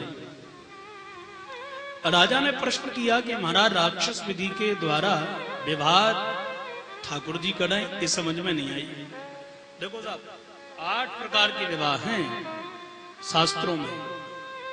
ब्राह्म, दैव, गांधर्व, अरु, राक्षस, आसुर, आर्ष, वर। श्री प्रभुदत्त ब्रह्मचारी जी ने लिखा है प्राजापत्य विवाहियों ब्याह 8 संतान कर। उस सबके अलग अलग उल्लेख है। तो राजा ने कहा कि भगवान ने राक्षस विधि के द्वारा विवाह क्यों किया, इस पर प्रकाश डालिए ना थोड़ा सा। सुखदेव जी कह रहे हैं राजा, कुंडनपुर के राजा श्री भीष्मक जी महाराज 5 बेटा, बड़े का नाम रुक्मी है, एक छोटी बिटिया। 5 बेटाओं के विवाह हो गए, बिटिया सयानी, ब्याह कहां करूं, ये चिंता होने लगी। राजा सीत भीष्मको नाम विदर्भाधिपतिर्महा तस्य 5 भवन् पुत्रा कन्यैका च वरा। राजा ने 5 बेटाओं को बिठा करके कहा, बेटाओ तुम्हारी बहन सयानी हो गई रुक्मणी, इसका ब्याह करना है। आप लोगों से मैं सलाह लेना चाहता हूं, ब्याह कहां करना चाहिए। तो रुक्मी बोला, पिताजी आपने किसी को देखा है? राजा भीष्मक जी बोले, मैंने तो वर भी देख लिया, रुक्मणी के मन को भी टटोल लिया है। क्या देखा है पिताजी?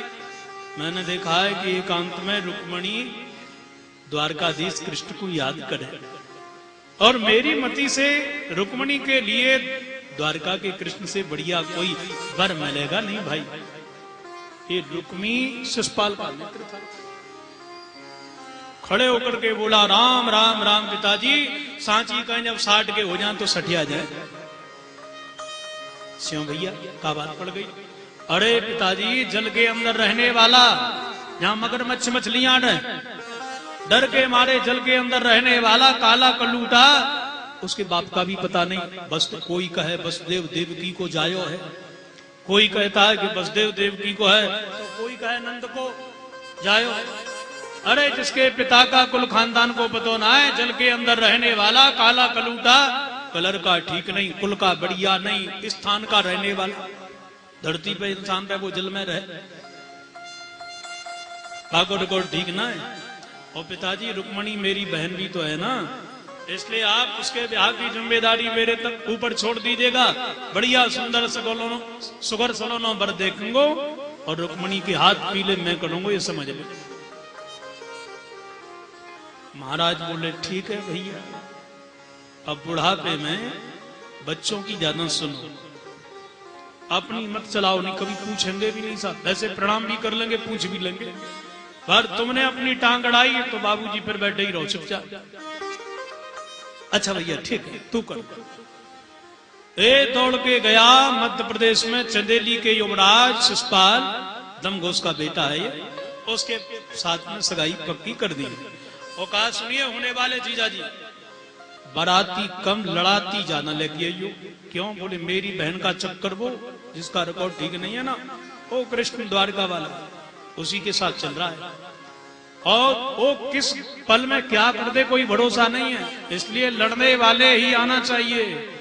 शिषपाल बोला फिर बाराती तो कोई नहीं आएगा, फिर लड़ने वाले ही आवेंगे, लड़ाती केवल। हाँ बोले ऐसी बारात लेके आओ। लौट करके आकर के बोला पिताजी, भीष्मक जी बोले कहो बेटा क्या बात है? पिताजी तैयारी करिए, कहा बात की? अरे बोले रुक्मणी के ब्याह की, पर सगाई भईना है, फलदान चढ़ोना है। अरे पिताजी हम नवयुवकों का काम ही ऐसा है, चट मंगनी पट बरात सब। अब समझ लिए बारात आने ही वाली है, तो अब तो महाराज तैयारी होने लगी। और रुक्मणी जी ने जब अपनी भाभी के द्वारा सुनो कि मेरी विवाह की तारीख नजदीक है, अब मैं क्या करूं, तब भाभी ने कहा कि बहना कुछ उपाय करो, तुम्हारे भैया के इरादे ठीक ना है। रुक्मणी जी ने 7 श्लोक लिख करके एक ब्राह्मण को पत्रिका दी, और वह ब्राह्मण ने द्वारका जी में जाकर के ठाकुर जी को प्रदान कर दी। बड़ी सेवा करी ठाकुर जी ने। और 6 श्लोकों में तो केवल वही चर्चा है साहब। क्यों? बोले टेलीफोन है नहीं, मोबाइल है नहीं, पतो है ना, कई ब्राह्मण देवता के हाथ में ही हमारे ब्याह की पत्रिका है भैया। और यदि कहीं इसने कुछ कर दिया तो सब गड़बड़ा जाएगा मामला। अंत में जाकर के सेवा करके स्वयं खिला रहे, चरण भी दबा रहे। और द्वारकाधीश बोले अब आप आज्ञा करो, कैसे पधारे? ब्राह्मण देवता बोला सरकार ये पत्र में लिखो भयो है, मोकू तो कुछ पतो न है। और इस पत्र में सज्जनों 7 श्लोक हैं। रुक्मणी जी ने लिखे श्रुत्वा गुण भुवन सुंदर शृण्वतान्ते निर्विश्य कर्ण विवरैर आर्तोंगतापम रूपम द्रसान्द्रसीमता मखिलार्थलाभम् त्वय्यच्युता दिशति चित्तमपत्रपम्।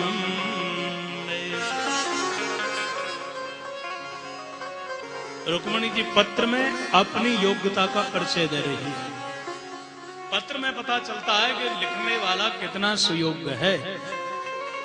तो रुक्मणी जी लिख रही हैं, हे भुवन सुंदर, हे अच्युत, तुम्हारी कन्या होने वाले पति को क्या लिखे? आज के समय की बात नहीं, प्राचीन भारत की कल्पना करो सा, वो क्या लिखे? रुक्मणी जी लिख रही हैं, हे अच्युत, हे भुवन सुंदर, मैंने गुरु नारद के द्वारा आपकी कथा सुनी कानों से। श्रुत्वा गुणान भुवन सुंदर शृण्वतान्ते, और सुनी नहीं केवल हृदय में कथा ले गई, वहां से मेरी कामना नष्ट हो गई, काम क्रोध आदि मिट गए। हे श्याम सुंदर, आपकी प्रतिमा मेरे चित्त में चिपक गई, मैंने आपको पति बना लिया है। यद्यपि मेरे भाई ने सगाई शिषपाल के साथ में कीनी है, और आप कृपा कर दो, मेरा हरण कर लो, आप मुझे अपनी पत्नी बना लीजिएगा। आप सेना लेके ना आइएगा, हमारे कुल की रीति है कि एक दिन पूर्व में कन्या दुर्गा मैया को पूजन करने को जाए, मैं भी जाऊंगी महाराज, आप वहीं आ जाइए। हमारे यहाँ मंदिरों में सेना नहीं लगाई जाए, मेरा हरण कर लीजिएगा, जिसमें मेरे भाई बंधुओं की हिंसा न हो, ऐसा मैं आपके साथ में अपना संबंध चाहूं। पूर्वे दुरस्ति महती कुलदेवी यात्रा, यस्याम बहिर्नव वधूर गिरिजाम उपेया। यह मेरी कामना है बस। ब्राह्मण जी बोले महाराज पत्र देख लिया? बोले देख लिया। उत्तर क्या है? बोले उत्तर यह है कि मेरी दिन की भूख रात्रि की निद्रा गायब हो गई है, रुक्मणी मेरे से प्रेम करें, उससे दुगुनो मैं उनसे करूं। पर सत्यता तो यह है, तथाहम अभी तच्चित्तो निद्राम शरणभे निसी वेदाहम रुकुणाद्वेषण ममद्वाहो निवारत। हम दोनों के प्रेम में टांग अड़ाने वाला एक रुक्मी है, उसको जलन हो रही है। ब्राह्मण देवता बोले आप पर टेलीफोन कब आएगा सरकार? बोले हम सब जाने। तो आपका उत्तर क्या है? द्वारकाधीश बोले आप रथ में बैठिएगा, चलिए। 4 घोड़ा स्वयं जोते और जो महाराज चाबुक मारी लगाम छोड़ी, घोड़ा तो हवा। दाऊ दादा बोले द्वारकाधीश, अरे कन्हैया कहाँ जा रहे हो? पता ही नहीं। मंत्रियों से पूछा क्यों कि कहां गए? बोले सरकार रात भर गुजर गुजर करते रहे, हमको अंदर जाने ही नहीं दिया। यूं कहते थे कि हमारी पर्सनल कोई चर्चा हो रही है, बाहर रहो। ऐसी कौन सी चर्चा है रही भैया? बाहर जैसे ही बाहर आकर के अंदर आकर के देखा तो पत्र श्रीमान जी वहीं भूल गए थे। दाऊ दादा बोले राम राम, वहां तो बैरी आवेंगे हमारे, मेरे लाला को बंदी ना बना ले। और 3 अक्षौणी सेना लेकर के बलदाऊ जी चले। द्वारकाधीश इधर से पहुंचे के सुष्पाल बारात लेकर के उधर से आए गए। महाराज सीधे जाकर के ब्राह्मण देवता ने सूचना दी। रुक्मणी जी गदगद होकर के बोली ब्राह्मण देवता, आज के बाद में तू चकाचक धनाढ्य रहेगा। तूने मेरी पत्रिका श्री कृष्ण को दीनी है। पहले लक्ष्मी जी का साफ था, पर अब वरदान लग गया है, जो भी तुझे देगा उसके घर पे भी मैं चकाचक बसूंगी। बोलो राधे राधे। टीका में लिखा है स्वामी जी, ब्राह्मणों में अनेक संज्ञाएं हैं। भार्गव, सनाट, जिजोतिया, गौड़, सरयू पारिन होते हैं ना। एक ब्राह्मण होते हैं श्री वृंदावन बिहारी लाल की जय।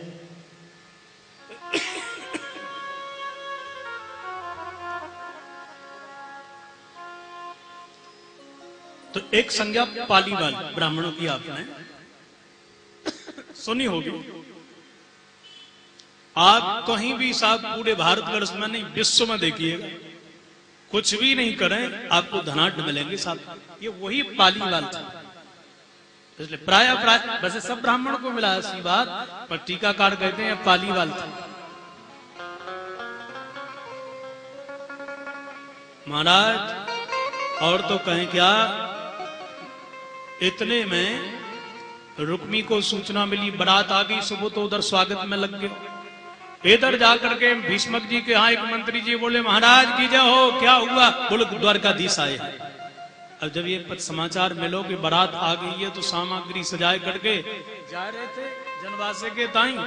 अब महाराज पीछे मंत्रीगण जितने सेवकगण थे वो उनके पीछे, वो थालियां सजी भई लेकर के। अब सोचा कि बीच में द्वारकाधीश रुके भैया, उनके दर्शन और कर लें। जैसे ही जाकर के प्रणाम किया, अब सेवकों ने विचार किया हो न हो, लगता है यही दूल्हा राजा हैं। सो जितने भी महाराज द्रव्य थे वो सब के साथ समर्पित। द्वारकाधीश बोले राजन इसकी क्या जरूरत थी? राजा ने विचार किया, जा तो कहीं और रहे थे पर आ तो गए, अब चढ़ाई दिए तो अब वाणी थे काय को लोग ही बनाए। राजा बोला महाराज आपका है, आपको अर्पण कर रहे हूं। यद्यपि राजा सत्य था, द्वारकाधीश के भक्त थे। अंत में नगर भ्रमण करवाया साहब, संक्षिप्त भागवत में चर्चा नहीं है। और श्री रुक्मणी जी ने अब सामने चित्रपट रख करके प्रार्थना करी और गीत गाए। आओ मेरी सखियों मुझे ऐसी सजा दो, ऐसी सजा दो मुझे अब ज्यादा चर्चा होगी नहीं क्योंकि 7:45 बज रहे हैं साहब, मैं जल्दी करूंगा। बोलो राधे राधे। हे राधे। देखो साहब, इस गीत का मतलब जानते हो आप लोग को? मैं कथा बता दूं, किसी स्त्री पुरुष की चर्चा नहीं है। जितने भी हम बैठे हैं धर्म प्रतिष्ठित जीव ही भीष्मक है, ठीक है ना। 5 बेटा थे ना उनके, रूप रस शब्द गंध और स्पर्श, 5 विषय हमारे बेटा हैं। हमारी बुद्धि रुक्मणी है। जीव चाहता है कि बुद्धि भगवान में लग जाए पर 5 विषय लगने नहीं देते हैं, फिर भी रटते रहो। ठाकुर जी रुक्मणी की तरह आपकी बुद्धि का भी हरण करके वृंदावन बुला लेंगे। इसलिए आओ मेरी सखियों, सखी माने इंद्रियां, हे इंद्रियों आज कृपा कर दो। क्या करें? बोले मुझे श्री कृष्ण की दासी बना दो, दुल्हन बना दो। कौन कह रही है? बुद्धि। इसलिए आप तो केवल मन के द्वारा ही रट लो। बोलो द्वारकाधीश की जय। जय। आगे गाली गा लेंगे, अब भजन तो मैं सुना नहीं सकूंगा।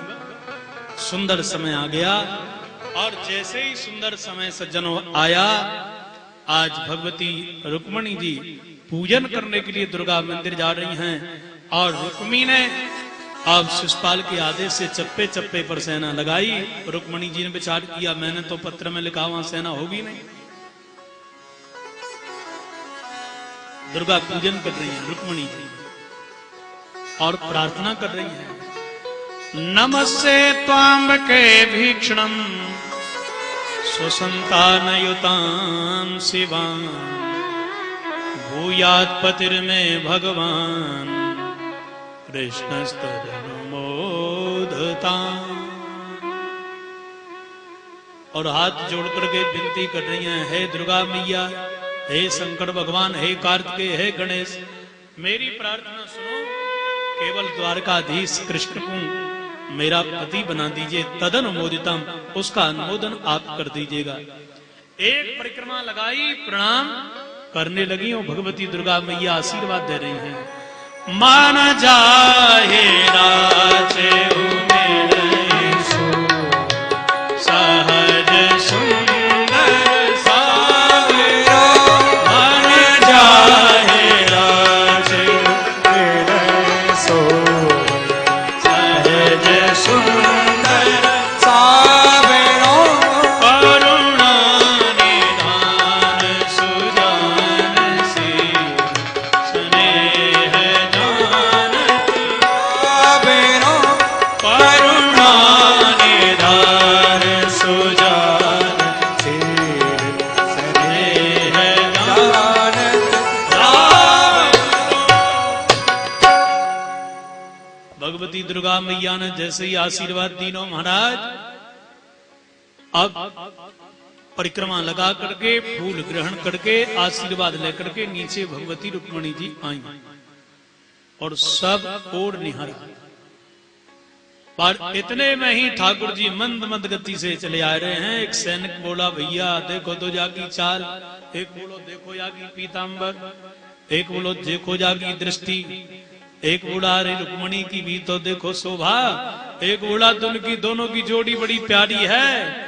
और ठाकुर जी निकट में आए, हाथ पकड़ा, रथ में बिठाया और जो लगाम छोड़ी चाबुक मारी, घोड़ा हवा।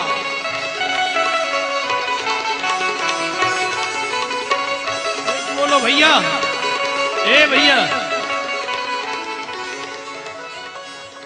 अपने यहाँ काय को आए थे? बोले मुख को पता ना है। तब तक एक बोलो आ गई, याद आ गई भैया, काय को? बोले रुक्मणी की रक्षा को। दूसरो बोलो कहाँ गई? तीसरा बोलो वो कहाँ गया? चौथा चिल्लाए पड़ो, ले गयो ले गयो ले गयो भैया। सेनापति बोला भागने ना पाए, आज बहुत बढ़िया अवसर है, जाको हलू मुसलवा लो भैया ना है, आज आके अकल ठिकाने लगा के ही मानेंगे। और जैसे ही सेनापति ने आदेश तीनों की, महाराज एक झटका मारो। ठाकुर जी ने अपने घोड़ों की लगाम में, क्षत्रिय पीठ तो दिखावेंगे ना, पर फंस गए आज भैया। और जो झटका मारा कि घोड़ों की दशा सेना की ओर हो गई। और ठाकुर जी भय खाए रहे, पर इतने में बड़ी जोड़ की आवाज आ गई, बोलो द्वारकाधीश जय। दाऊ दादा बोले, लाला डरियो ना, मैं आए गयो। कन्हैया बोले वाह दादा बढ़िया मौके पे आयो तू, आज तूने जान बचा ली, नहीं ससुराल में बड़ी बेइज्जती होती। अच्छा लाला ये तेरे रथ में कौन बैठी भैया? अच्छा लाला तेरे गले में माला डाली है।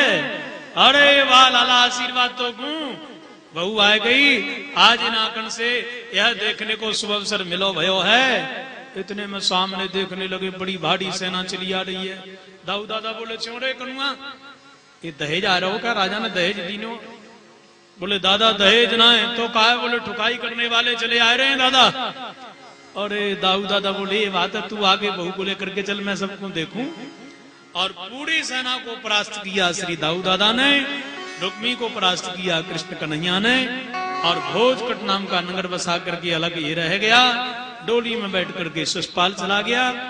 भगवान ने द्वारका जी में प्रवेश किया। राजा ने पत्र दिया, महाराज बिटिया का कन्यादान मैं करना चाहता हूं, बेटी को लेकर के आओ। ठाकुर जी बोले आतंकवादियों की नगरी है, वहां बिल्कुल नहीं आवेंगे, यहीं आ जाओ आप। तो श्री भीष्मक जी अब द्वारका जी में पहुंच गए। आधे बने बराती, आधे बने बराती। आप लोग आधे बराती बन जाएं, आधे बराती बन जाएं और रुक्मणी मंगल को आनंद लें। आइए बिना गाड़ी के विभाग की पूर्णाहुति हो नहीं, बड़े भाव से पूजन करते जाएं। आप लोग शांति बनाए रखें, ठाकुर जी आ रहे हैं। और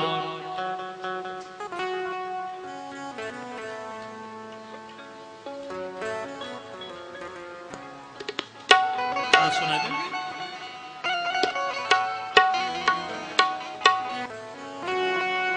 आओ मेरी सखियों मुझे ऐसी सजा दो,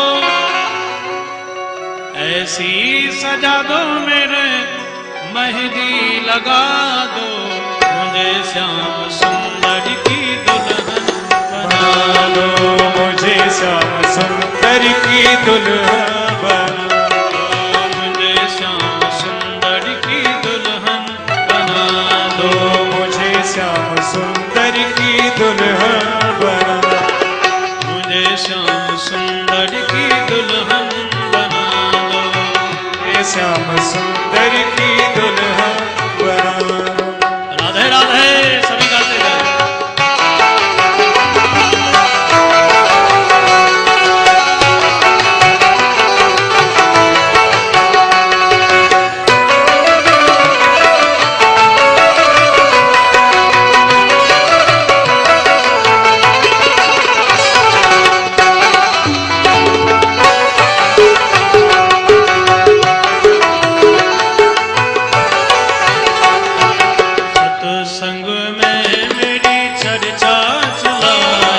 सत्संग में मेरी चर्चा चलाई, सतगुरु ने मेरी कीनी सगाई, सतगुरु ने मेरी कीनी सगाई, उनको बुला के हाथ लेवा तो लगवा दो, उनको बुला के हाथ लेवा तो लगवा दो, मुझे श्याम सुंदर की दुल्हन बना दो, मुझे श्याम सुंदर की दुल्हन बना ओ मुझे श्याम सुंदर की दुल्हन बना दो, मुझे श्याम सुंदर की दुल्हन बना दो। राधे राधे। श्री राधे। कृपया कृपया व्यवस्था को बना करके रखें और माताएं पहले पूजन करेंगी, बाद में भाई लोग पूजन करेंगे। सिपाही और व्यवस्थापक 2-4 व्यक्ति खड़े हो जाएं ताकि व्यवस्था को हाथ जोड़ के प्रार्थना है, व्यवस्था गड़बड़ ना हो, व्यवस्था को बनाए रखें, पूजन भेंट करते जाएं। जय श्री कृष्णा।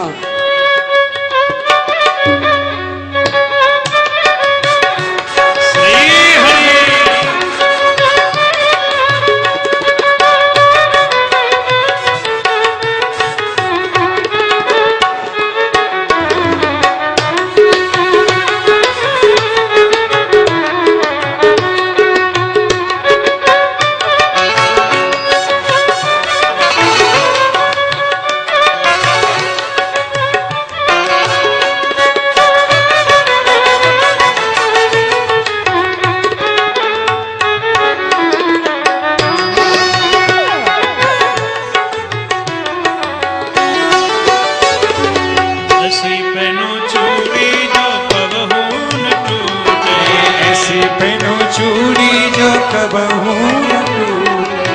ऐसी पहनो चूड़ी जो कबहू न टूटे। ऐसी पहनो चूड़ी जो कबहू न टूटे। ऐसो वरू दुल्हा जो कबहू न छूटे। ऐसा वरू दुल्हा जो कबहू न टूटे। अटल सुहाग की बिंदिया लगा दो। अटल सुहाग की बिंदिया लगा दो। मुझे श्याम सुंदर की दुल्हन बना दो। मुझे श्याम सुंदर की दुल्हन बना दो। मुझे श्याम सुंदर की दुल्हन बना दो। मुझे श्याम सुंदर की दुल्हन बना। श्री राधे।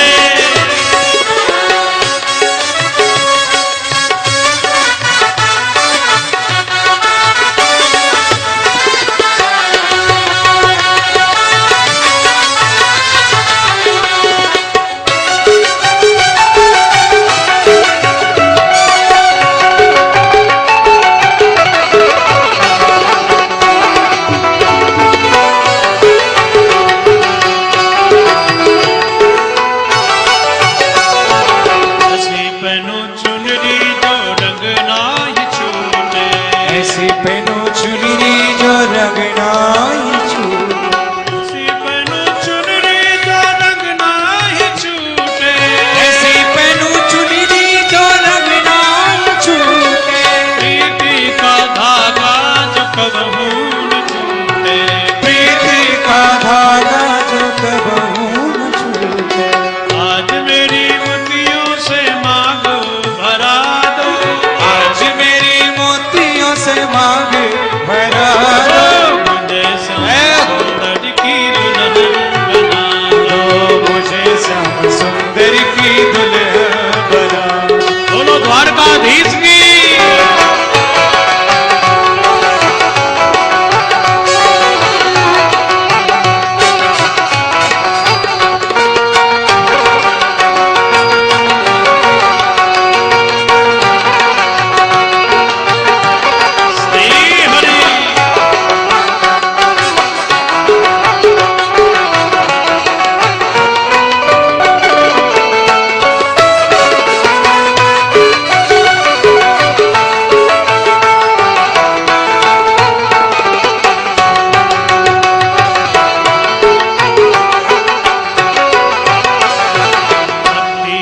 सुरमा में आंख में लगाऊंगी।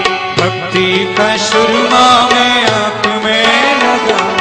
भक्ति का सुरमा आंख में लगाऊंगी।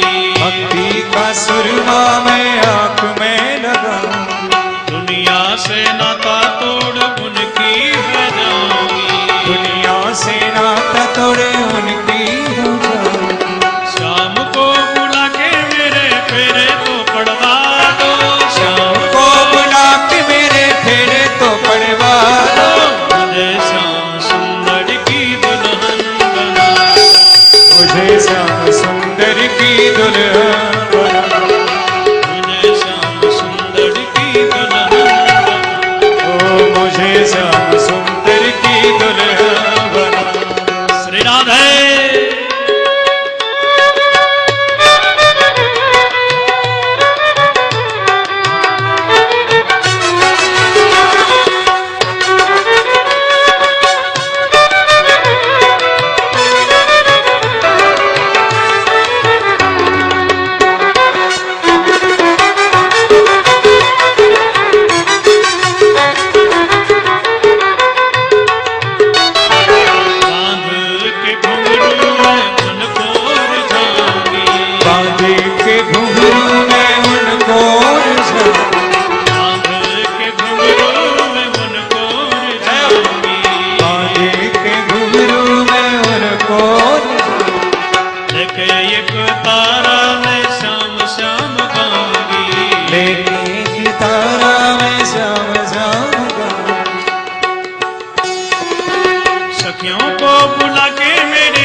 तो करा मुझे श्याम सुंदर की दुल्हन तो मुझे श्याम सुंदर की दुल्हन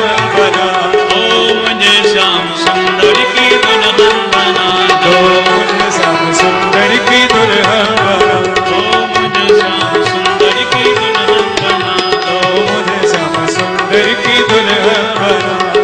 आओ मेरी सखियों मुझे ऐसी सजा दो, आओ मेरी सखियों मुझे ऐसी सजा दो, ऐसी सजा दो मेरे मेहंदी लगा दो, ऐसी सजा दो मेरे मेहंदी लगा दो, मुझे श्याम सुंदर की दुल्हन बना दो, मुझे श्याम सुंदर की दुल्हन बना दो, मुझे श्याम सुंदर की दुल्हन बना दो, मुझे श्याम सुंदर की दुल्हन बना, मुझे श्याम सुंदर की दुल्हन बना दो, मुझे श्याम सुंदर की दुल्हन दुल्हन बना। श्यामा तेरी आरती कन्हैया तेरी आरती, सारा संसार करेगा कर जोर के। श्यामा तेरी आरती कन्हैया तेरी आरती, सारा संसार करेगा कर जोर के। सिर पर सोना मुकुट विराजे, सिर पर सोना मुकुट विराजे, गले पे जलती माला साजे, गले पे जलती माला साजे, और फूलने के हाथ हो, और फूलने के हाथ करेगा कर जो श्यामा तेरी आरती कन्हैया तेरी आरती, सारा संसार करेगा कर जोर के। ब्रह्मा देवी तेरो यश गावे, ब्रह्मा देवी तेरो यश गावे, नारद सारद ध्यान लगावे, नारद सारद ध्यान लगावे, और करे जय जयकार, जय हो जय हो, और करे जय जयकार करेगा कर जोर के। श्यामा तेरी आरती कन्हैया तेरी आरती, सारा संसार करेगा कर जोर के।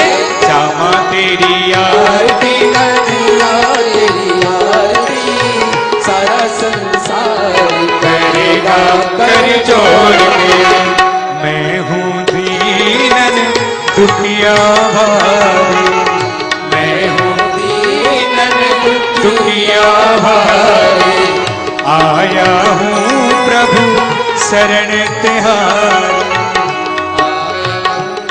प्रभु शरण तिहारी, करो भव सागर पार हो, करो भव सागर पार करेगा कर जोर के। श्यामा तेरी आरती कन्हैया तेरी आरती, सारा संसार करेगा कर जोर के। प्रेम सहित जो आरती गावे, प्रेम सहित जो आरती गावे, राधा माधव के पद पावे, राधा माधव के पद पावे, पाणे सुयस अपार, जय हो पाणे सुयस अपार करेगा कर जोर के। श्यामा तेरी आरती कन्हैया तेरी आरती, सारा संसार करेगा कर जोर के। श्यामा तेरी आरती कन्हैया तेरी आरती, सारा संसार करेगा